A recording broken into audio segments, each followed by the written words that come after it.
So the luck is ours alone?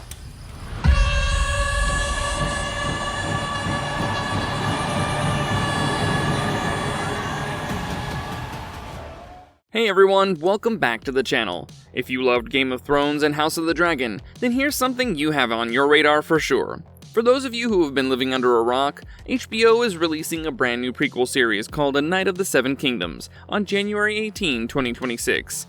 This one is set 90 years before the Song of Ice and Fire, and dives into the story of Ser Duncan the Tall and his squire Egg, who's secretly Prince Aegon Targaryen. This show will have very few dragons, but more heart, more grit, and a lot more character journeys you'll want to binge.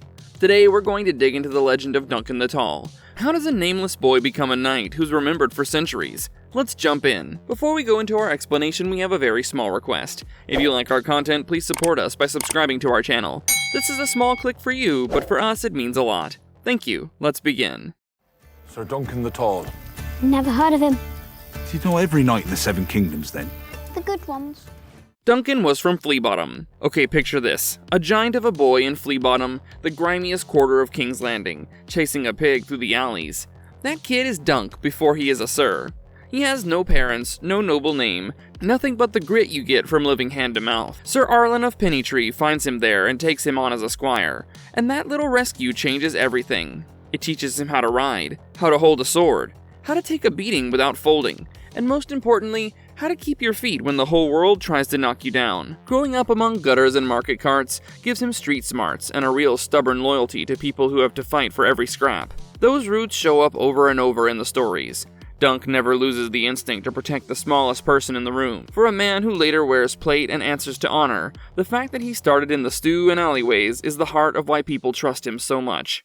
Duncan takes Sir Arlen's kit and mission. Sir Arlen's death is the line that splits Dunk's life into before and after. On the road to Ashford, the old knight dies, and in his last hours, he makes Dunk a knight. Dunk buries his master, and rather than slipping away, he takes Arlen's armor, sword, and horses, and the few worldly things the old man had. It's not a pretty grab. It reads like accepting a debt of honor. Wearing Arlen's kit and answering the call to defend the weak gives Dunk as much purpose as it does protection. He goes to the Ashford tourney in that armor, and that choice is what launches the whole Dunk and Egg saga. This proves that Dunk is someone who keeps promises he never explicitly made, who honors a mentor by living up to his name. That grief and obligation shape every brave, ridiculous, and noble thing he does from then on. He chose the name Ser Duncan the Tall. Ser Duncan the Tall is not a house name, it's a decision. Dunk has no lord to claim him and no banner to carry, so he picks a name that says something true about himself and that people will remember. Signing up for the Ashford tourney under the name Ser Duncan the Tall is a small act of dignity for someone who grew up nameless. It's practical too, because being a tall man makes you easy to spot in the lists and hard to forget in a room full of polished nobles. The name sounds knightly without pretending to be anything it's not, giving him an identity separate from where he came from. For a man who would later wear white and stand in the presence of kings, choosing a plain, honest name says a lot about who he is. It's a quiet way of defining himself on his own terms, and the world remembers the tall Sir because he made himself worth remembering. His height is extraordinary. Duncan was basically a medieval skyscraper. Even as a young knight, Dunk was already close to 7 feet tall. Everyone he meets comments on it, which is kind of hilarious because Dunk himself never seems to think much about his size. In the book called The Hedge Knight, he's still young and lanky, not fully filled out yet, but he's already towering over most men in Westeros. His height isn't just for show either. It helps him swing a sword like a windmill and gives him that unmistakable, noble silhouette people still remember generations later. Yet George R.R. Martin never writes him as some monster of muscle. Dunk's strength feels grounded, more like the rough, real kind you earn hauling armor and sleeping on dirt roads. Not something out of myth. Basically, if Westeros had basketball, Dunk would have dominated the court, but instead he settled for jousting and accidentally becoming a legend. Duncan rose from being a hedge knight. You know how most knights in Westeros come with fancy sigils, family castles, and a long list of dead ancestors to brag about? Yeah, Dunk had none of that. He was a hedge knight in the purest sense, which means he used to sleep under hedges, do odd jobs, and scrape by one tourney at a time. A hedge knight is basically a freelancer with a sword who has no lord, no paycheck, just the hope of earning enough to keep your horse fed and your armor patched. Dunk starts here, at the bottom of the food chain, yet somehow works his way into the history books. He earns respect the old-fashioned way, through loyalty, guts, and showing up when it counts. No scheming, no noble birthright, just grit and a good heart. That humility is what makes him such a rare kind of knight in Westeros. one who actually acts like the songs say knights should.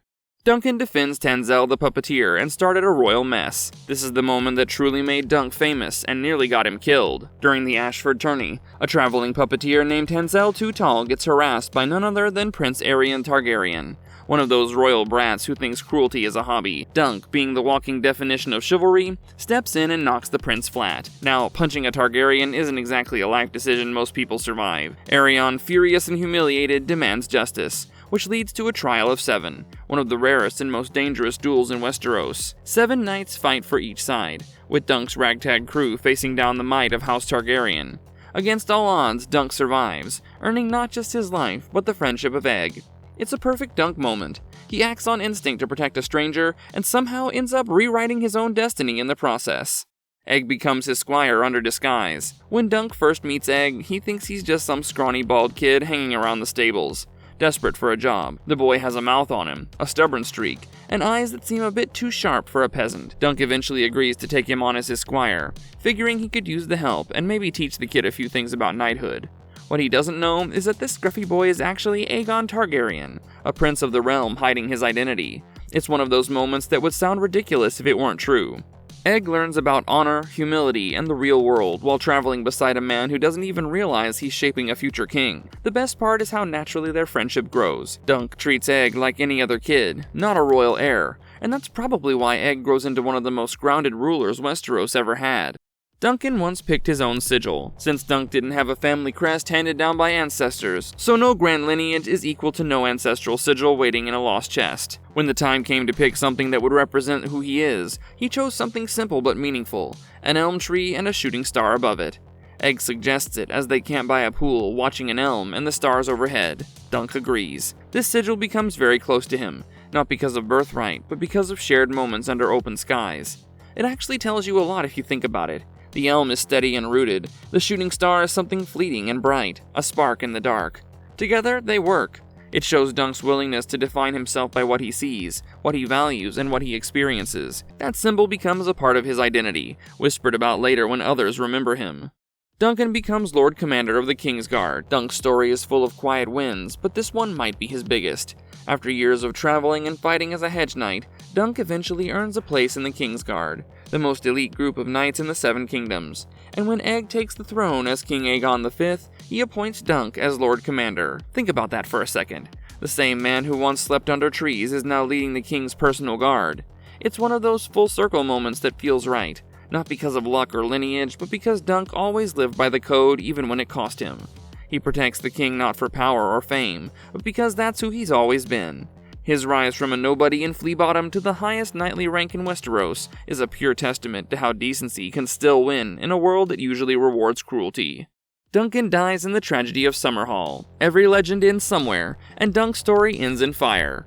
The tragedy of Summerhall is one of the great mysteries of Westerosi history. King Aegon V tried to hatch dragon eggs using wildfire and sorcery, hoping to bring dragons back and restore the power of his house. Instead, it turned into a catastrophe. The castle went up in flames, and most of those inside, including Dunk and Aegon, died trying to stop it. The details are lost to time, but stories say Dunk rushed into the blaze to save the king and his family.